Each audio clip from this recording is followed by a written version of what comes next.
لا حول ولا قوة إلا بالله العلي العظيم. أعوذ بالله السميع العليم من الشيطان اللعين الرجيم. بسم الله الرحمن الرحيم. الحمد لله الذي لا يبلغ مدحته القائلون ولا يحصي نعماءه العادون ولا يؤدي حقه المجتهدون الذي لا يدركه بعض الهمم ولا يناله غوص الفتن جلت عظمته. والصلاة والسلام والتحية والإكرام على البشير النذير السراج المنير الطهر الطاهر الدر الفاخر الألم الظاهر المنصور المؤيد الرسول المسدد سيدنا ونبينا بالقاسم محمد وعلى آله الطيبين الطاهرين المعصومين المظلومين الذين أذهب الله عنهم الرجس وطهرهم تطهيرا سيما على بقية الله في العالمين وخاتم أئمة المعصومين الكهف الحسين وغياث المستر المستكين ملجأ الهاربين وعصمة المعتصمين أرواحنا وأرواح العالمين لتراه بمقدمه فداه عجل الله تعالى فرجه الشريف واللعنة الدائمة الباقية على أعدائهم وقتلتهم وغاصب حقوقهم أجمعين. أما بعد يا عباد الله أوصيكم ونفسي بتقوى الله. ألا وإن الدنيا قد أدبرت وأعلنت ببدعها وأن الآخرة أقبلت وأشرفت باطلاع. ألا وإن اليوم المزمار وغدا السباق السبقة الجنة والغاية النار فلطائب من خطيته قبل منيته على عامل نفسه قبل يوم بوسه. عزیزان گرامی، یہ دن ایام اعضاء کے آخری دن ہے اور چند دنوں کے بعد ایام اعضاء رخصت ہو جائے گا. ہم اگر زندہ رہے، حالات نے اجازت دی تو آئندہ برس امام حسین کا غم پھر بنائیں گے اور ان کے فرش ادا پر پھر بیٹھنے کا شرف حاصل کریں گے.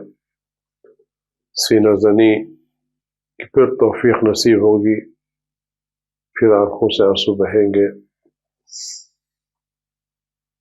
خدا سب کو سلامت رکھے، سب کو صحت عطا کرے، اور اس دوران جن جن لوگوں نے جیسی عزاداری خدا سب کی عزاداریوں کو قبول فرمائے. بیداریاں، عزاداریاں، یہ جلوس، یہ شب بیداریاں، یہ مجلسیں، یہ سارے کام سید الشہداء حضرت امام حسین علیہ السلام کی بارگاہ میں شرف قبولیت حاصل کرے اور ان کے لبوں پر مسکراہٹ کا سبب بنے، اور تمام عزاداروں کے نام امام حسین کے دفتر عزادار میں لکھے جائیں، اور یہ تمام عزادار کل میدان قیامت امام حسین کے ساتھ مشہور ہو اور ان کی شفاعت ان تمام حضرات کو نصیب ہو. عزیزان گرامی،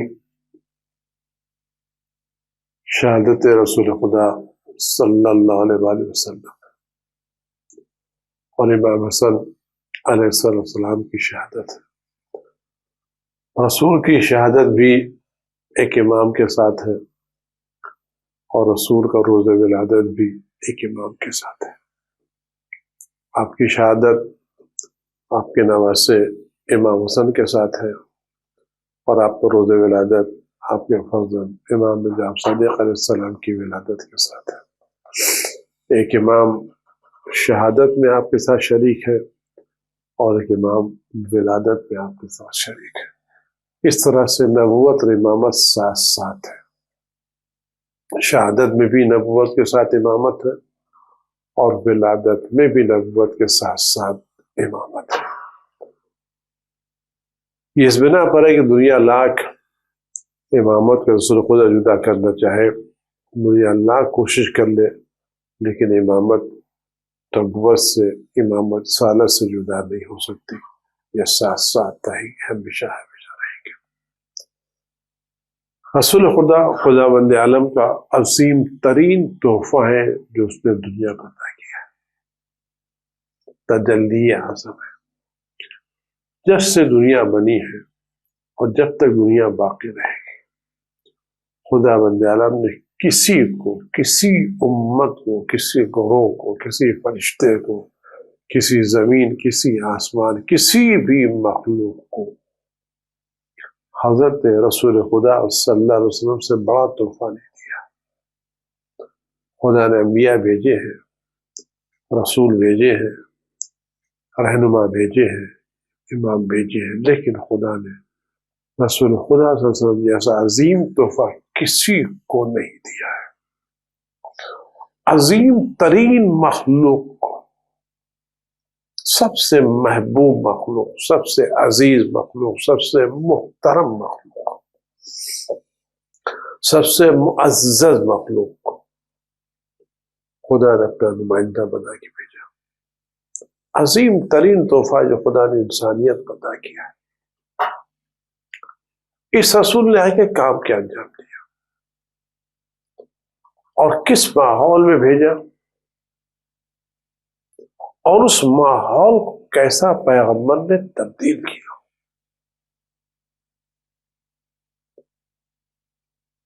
اگر میں دیکھیں، ایک ایسے مریض کو لا کے پیغمبر کے حوالے کیا گیا جس کے بدن کا کوئی عضو سالم نہیں تھا۔ آج جب کوئی ڈاکٹر کسی مریض کو دیکھتا ہے کہتے ہیں ملٹی آرگن فیل ہو گئے، اب اس کے بچنے کی کوئی امید نہیں ہے۔ اس کی کڈنی فیل ہو گئی ہے، لیور فیل ہو گیا ہے، لنگس کام نہیں کر رہے ہیں، دل کام نہیں کر رہا ہے، بس چند سانسیں آ رہی ہیں، سارے آرگن، سارے اعضاء فیل ہو گئے، موت کے کگار پر ہے، بس چند لمحوں کی دیر ہے کہ فنا ہو جائے۔ پیغمبر اکرم صلی اللہ علیہ وسلم کو جو معاشرہ ملا تھا وہ اخلاقی طور پر، معنوی طور پر، جس میں ساری چیزیں تباہ و برباد ہو چکی تھی،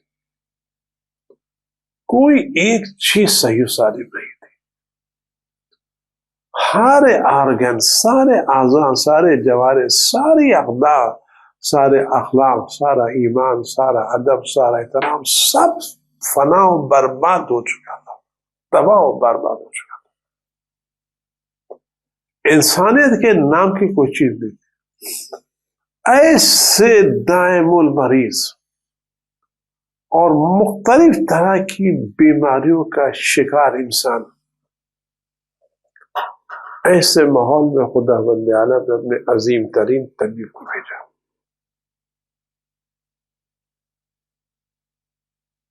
طبیب کو بھیجا، اس نے آنے سے انکار نہیں کیا۔ اب اگر اس طرح کے کوئی مریض آپ کسی بہت بڑے ڈاکٹر اسپتال میں لے کر کے جائیں، تجارت کی بات تو چھوڑ دیں، لیکن جس مریض کے سارے آرگن خراب ہو گئے ہوں تو ڈاکٹر کہتے نہیں اب لانے سے کوئی فائدہ نہیں ہے۔ تجارت مسئلہ رہ گئے تو تجارت خاطر، بل کے خاطر مریض کو ایڈمٹ کر لیں تاکہ بل پہنچ جائے، الگ، ورنہ اگر ایماندار ہے کہ نہیں۔ لیکن ایسے ماحول میں خدا نے پیغمبر کو بھیجا۔ پیغمبر نے ماحول کو قریب سے دیکھا، یہ نہیں کہا کہ میں نہیں جاؤں گا، اس چیلنج کو قبول کیا اور کہا میں اس جاں بلب انسانیت کو جس کی موت کی چند سانسیں رہ گئی ہیں میں پوری طرح سے زندہ کروں گا، اس کو صحت دوں گا، اس کے اپنے پیروں پر کھڑا کروں گا اور اتنا صحت مند بناؤں گا کہ ساری دنیا دیکھے کہ میں نے کیسا صحت مند بنایا. اس چیلنج کو قبول کیا انہوں نے. قرآن کہتا ہے وَإِن كَانُوا مِن قَبْلُ لَفِي ضَلَالٍ مُبِينٍ، یعنی وہ کھلی ہوئی گمراہی کے ماحول میں تھے. قرآن کہتا ہے کہ تم شفا حفرت من النار، آگ کے دہانے پر تھے. مولا فرماتے ہیں شر دین، بدترین دین پر تھے، بدترین گھر میں رہ رہے تھے. جناب صدیق طاہرہ کا خطبہ آپ دیکھیں، سلام اللہ علیہ کا خطبہ، ایسا گندا ماحول، ایسا برائیوں سے بھرا ہوا ماحول جس میں دور دور تک اچھائیاں نظر نہیں آتی تھی، انسانیت نام کی چیز جہاں نہیں تھی. ایسے ماحول میں پیغمبر نے چیلنج کو قبول کیا، اور نہ صرف چیلنج کو بلکہ کر کے دکھایا. جس انسان کا ایک ایک عضو برباد ہو چکا تھا اس کو ایک صحت مند جوان کی شکل میں پیش کیا، اور ایسا توانا بنا کے پیش کیا کہ ساری دنیا کے نمونہ، ایسا بہترین نسخہ دیا.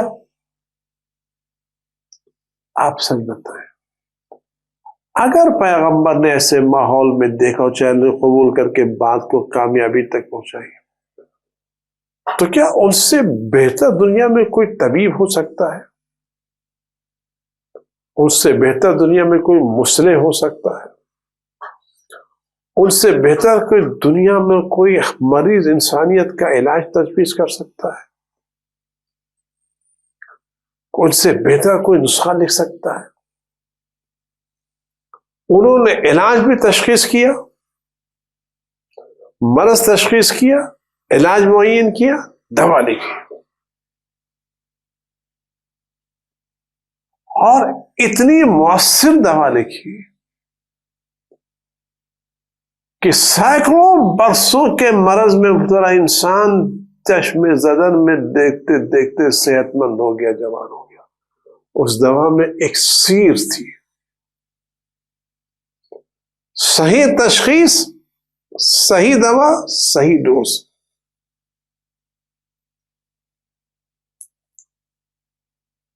انسان دیکھتے دیکھتے سینکڑوں برسوں کی بیماریاں چشم زدن میں ٹھیک ہو گئی. جناب عیسیٰ بہت بڑے طبیب گزرے ہیں، لیکن وہ ایک ایک لوگوں کو زندہ کرتے تھے. پیغمبر نے تو قبیلوں کو زندہ کیا ہے، قوموں کو زندہ کیا ہے، یدخلون فی دین اللہ افواجا بنایا ہے. کیا مقابلہ کوئی کر سکتا ہے؟ ایک ایک آدمی آتے تو ٹھیک کرتے تھے، پیغمبر تو قوموں کو، قبیلوں کو، شہروں کو زندہ کیا. جناب عیسیٰ کی بیماریاں جسمانی بیماری تھی، برس کو ٹھیک کرتے تھے، نابینا کو ٹھیک کرتے تھے. پیغمبر نے دل کی بیماریوں کو ٹھیک کیا ہے، قلب کی بیماریوں کو ٹھیک کیا ہے. تو وہ نسخہ کیمیا جو ان کے پاس تھا، وہ اکسیر جو ان کے پاس تھی، کہ اس سے بہتر کوئی اکسیر ہو سکتی تھی. ان کی تشخیص کیا تھی؟ اگر آج ہم دیکھیں کہ انہوں نے جو مرض کی تشخیص کی اور جو دوا تشخیص کی، اگر آج ہم اس مرض کو تشخیص کر لے جائیں اور پیغمبر اکرم صلی اللہ علیہ وسلم کی بتائی ہوئی دوا کو استعمال کریں، آپ یقین جانیے آج بھی ہمارا معاشرہ کر سکتا ہے. کیا پیغمبر اکرم صلی اللہ علیہ وسلم نے تشخیص کیا دی کہ پوری بیماریوں کی جڑ جہالت. سب سے پہلی جہالت اپنے خدا سے جاہل رہنا، اپنے معبود سے جاہل رہنا، اپنے پیدا کرنے والے سے جائز لینا. ساری بیماریوں کی جڑ اپنے معبود سے غفلت، اپنے خالق سے جہالت، اپنے خالق سے ناواقفیت. پیغمبر نے بات شروع کہاں سے کی؟ اقرا سے شروع کی. یہ پتا ہے کہ کسی بھی معاشرے کی تزلزل، اس کی گراوٹ، اس کی خرابی جہالت ہے. اپنے خدا سے جاہل ہونا، اپنے خالق سے جاہل ہونا، اپنے خالق سے غافل رہنا. کہ علاج کیا ہے؟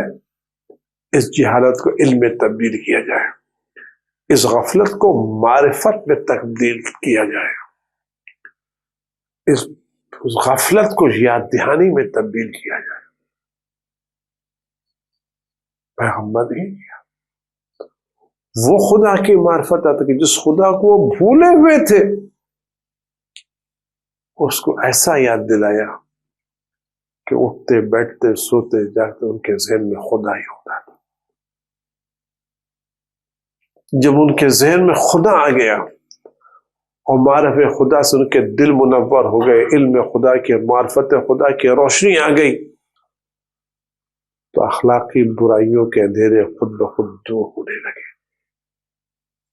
بد اخلاقیاں خود بخود اپنا راستہ نکل جانے لگی. علم سے کام کیا، معرفت عطا کی، اپنے خالق کی معرفت، اپنے خدا کی معرفت. آج بھی انسان کی ساری بربادی، ساری تباہی خدا کو بھول جانے کی بنا پر ہے، خدا سے غافل ہونے کی بنا پر ہے. خدا کو بھول جانے کا مطلب کیا ہے؟ خدا کو ایک ماننا الگ مسئلہ ہے، اور اپنے وجود میں خدا کو ہر وقت محسوس کرنے کا الگ مسئلہ ہے. ہم بہت سے لوگ ہیں جو خدا کی وحدانیت کے تو قائل ہیں، لیکن ہر لمحہ خدا کے وجود اور حضور کے قائل نہیں. اگر ہم ہر لمحہ یہ احساس کریں، وہ ماں کو خدا تمہارے ساتھ ہے جہاں جہاں بھی ہو، اگر یہ احساس ہو جائے کہ خدا آنکھوں کی جنبشوں کو جانتا ہے، پلک کی حرکتوں کو جانتا ہے، دل میں اٹھنے والے وسوسوں کو جانتا ہے، ذہن میں آنے والے خیالات کو جانتا ہے. یہ خدا سمیع ہے، بصیر ہے، اور اسی کے ساتھ ساتھ رحیم ہے، غفور ہے، غفار ہے، ارحم الراحمین. پیغمبر یہی تصدیق ہے. ان بھولنے ہوئے کو خدا سے قریب کیا، اور جب خدا سے قریب ہوئے تو خود بخود جہالت کے اندھیرے سے اوپر اٹھے، علم کی روشنی میں آئے. تو پیغمبر نے اس بیماری کو دور کیسے کیا؟ بیماری تھی جہالت، بیماری تھی خدا سے غفلت، بیماری تھی خدا سے دوری. یہ ساری بد اخلاقیاں خدا سے دوری کا نتیجہ تھی. پیغمبر نے مرض پر ہاتھ رکھا، نفس کو تشخیص دی، ان کے وجود میں عقیدہ خدا کو نافذ کیا. نافذ نہیں کیا بلکہ جو خدا کا عقیدہ ان کے وجود میں گناہوں کے تلے دب گیا تھا، غفلتوں کے نیچے دب گیا تھا، اس معرفت کو ابھار کے اوپر لے کر گیا ہے. قولوا لا الہ الا اللہ تفلحوا. اور ایسا ابھارا کہ ایسا لوگوں نے جنبش لی، ایسا انگڑائی لی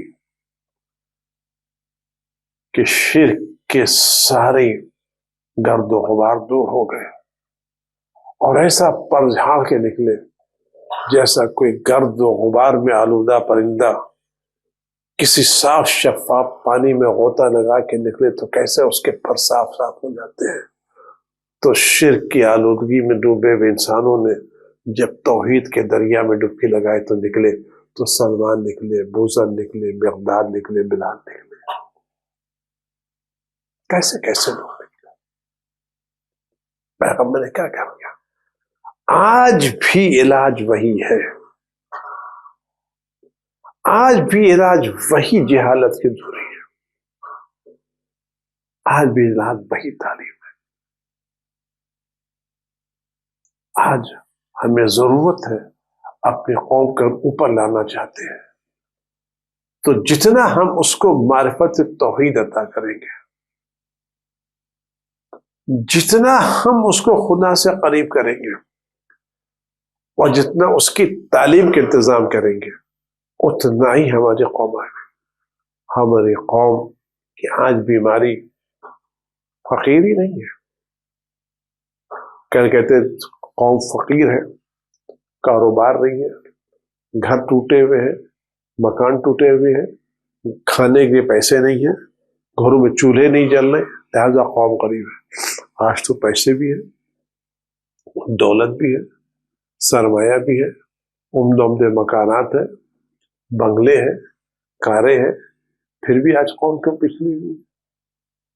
اس لیے کہ قوم نے ہر میدان میں ترقی تو کی، علم کے میدان ترقی نہیں کی.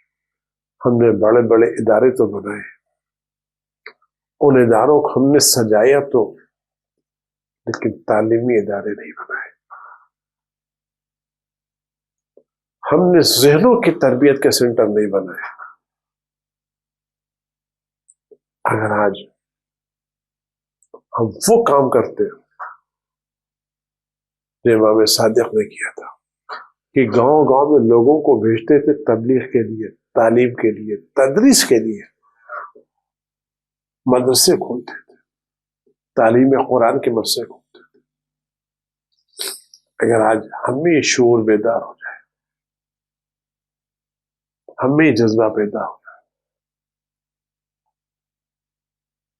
اور ہم علم کی طرف آ جائیں اور علمی مرکز کھولنے لگے، اور وہ علمی مراکز جن کی تعلیم اسلامی تعلیمات کی بنیاد ہو، جس میں عمدہ قسم محقق توسی نکلے، شیخ بہائی نکلے، بزرگان نکلے. تعلیم پیغمبر ہی ہے. انہوں نے تشخیص کی کہ تنزلی کا سبب جہالت، ترقی کا سبب علم. لیکن ہماری قوم کا مزاج کچھ ہو رہا ہے. ہم سب کی طرح متوجہ ہیں. میں یہ نہیں کہتا جن باتوں میں آپ متوجہ ان کی طرف توجہ کم کر دیجیے. آپ جن باتوں متوجہ وہ متوجہ رہیے، جو کر رہے ہیں وہ کرتے رہیے. جہاں سرمایہ گزاری کریں سرمایہ گزاری کرتے رہیے، ان سرمایہ گزاری میں کر، لیکن اسی کے ساتھ ساتھ ایک قدم آگے بڑھے اور تعلیمی مراکز کے توجہ دیں. آپ یقین جانیے اگر ہماری قوم کا طبقہ، سنجیدہ طبقہ، باشعور طبقہ، پڑھا لکھا طبقہ، خاص کر وہ لوگ جو ایک عہدے پر فائز ہو چکے ہیں اور ایک عمدہ قائد زندگی گزار چکے ہیں اور اب ریٹائر ہو چکے ہیں، لیکن ابھی جوان ہے، ہمت رکھتے ہیں، ان کے پاس ایک تجربہ ہے، ان کے پاس ایک علم ہے، ان کے پاس ایک چیز ہے. اگر یہ آج مل کر کے اٹھے تو چونکہ یہ مطمئن آسودہ ہیں، ان کو قوم کے پیسے کی ضرورت نہیں ہے، یہ خود مطمئن ہے، خود ان کی جیبیں بھری ہوئی ہیں. اگر یہ طبقہ اٹھ جائے اور بچوں کو تعلیم کی طرح متوجہ کرے. آپ سب بتائیں، ایک عام آدمی کسی بستی میں جائے اور وہاں کے بچوں کو بیٹھ کے بات کرے، تعلیم پڑھنے، اس کا کتنا اثر ہوگا. لیکن ایک کسی بڑے عہدے پر فائز شخص وہ کسی غریب کے گھر میں چلا جائے اور وہاں چند بچوں کو، جوانوں کو بیٹھ کر کے ان سے باتیں کرے، ان سے اپنے تجربات شیئر کرے، ان کو رغبت دلائے کہ اس کی باتوں کا اثر نہیں ہوگا، اور وہ برابر ان کی تربیت کرتا رہے، برابر ان کی کاؤنسلنگ کرتا رہے۔ اگر اس طرح کے افراد ایک ایک فرد، ایک ایک آبادی کو لے لیں، ایک ایک گھروں کو لے لیں، بات پیسے کی نہیں ہے، بات کاؤنسلنگ کی ہے، بات جذبات کو ابھارنے کی ہے، بات صلاحیتوں کو ابھارنے کی ہے، بات ان وہ پتھر جن میں ہیرے چھپے ہوئے ہیں، ان ہیرے والے پتھروں کو تراشنے کی ہے۔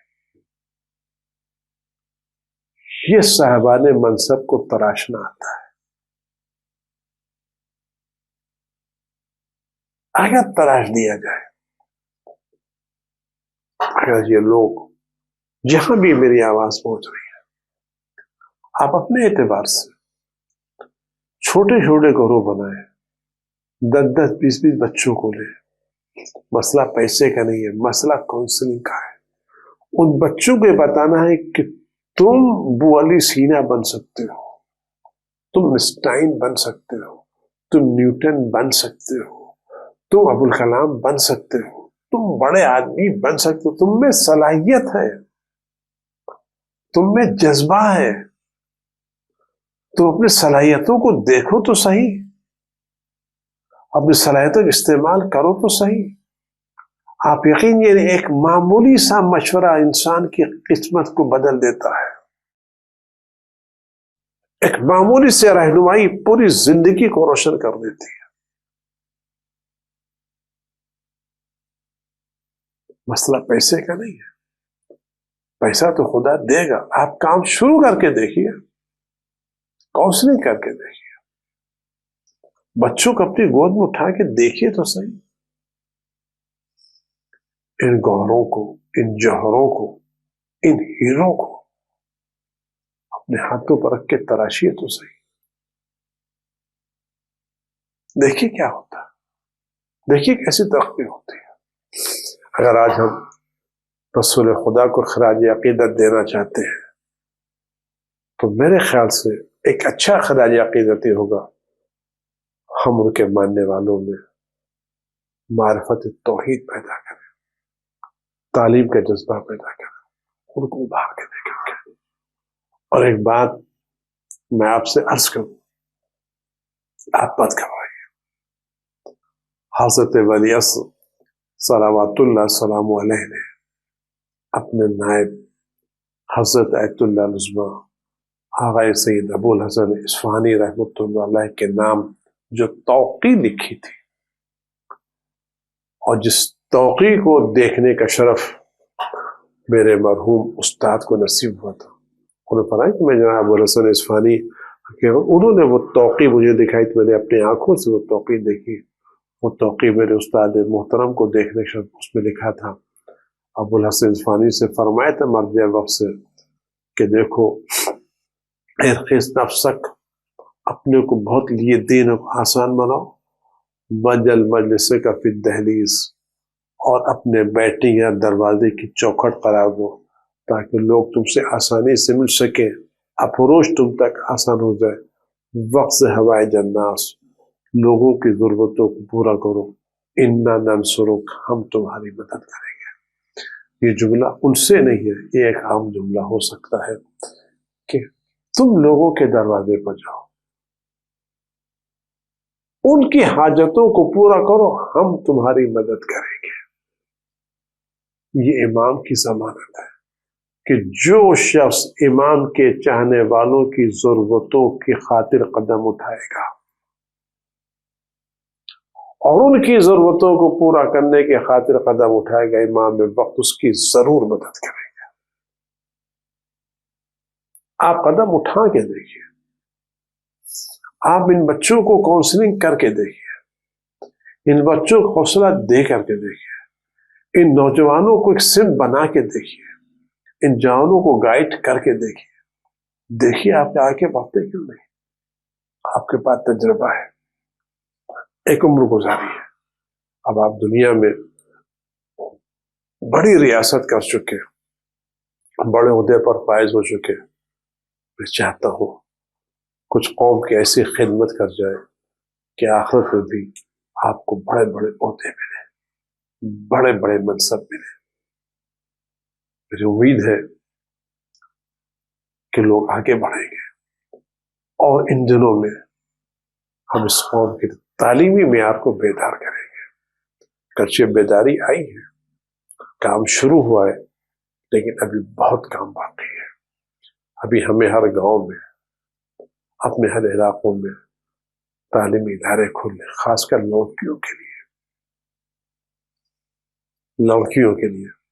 ہائی اسکول تک لڑکیاں پڑھ لیتی ہیں، اس کے بعد حجاب کے مسئلے آتے ہیں، مخلوط تعلیم کے مسئلے آتے ہیں، کو ایجوکیشن کے مسئلے آتے ہیں. غیرت دار بچیاں، غیرت دار باپ نہیں بھیج پاتے. کہ ہم ایسا کام نہیں کر سکتے. اگر ہم بچوں کے لیے، بچوں میں محن مشن چلائے، تہذیب چلائے، تو یقیناً ہماری قوم کے پاس سرمایہ ہے. اس سرمایہ کو سمت دینے کی ضرورت ہے، جہت دینے کی ضرورت ہے. اور گھبرائے نہیں، ہم لاوارث نہیں ہیں، یتیم نہیں ہیں. اپنے سر پر مہربان، رحیم، رؤوف، کریم امام رکھتے ہیں، صاحب اختیار رکھتے ہیں، صاحب دولت رکھتے ہیں.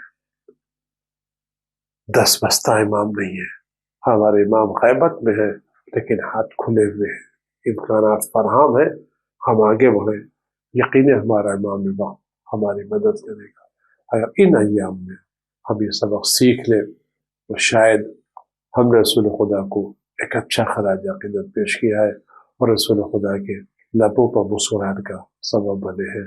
السلام علیکم ورحمۃ اللہ وبرکاتہ. خدا ہم سب کو بہترین توفیق عطا کرے.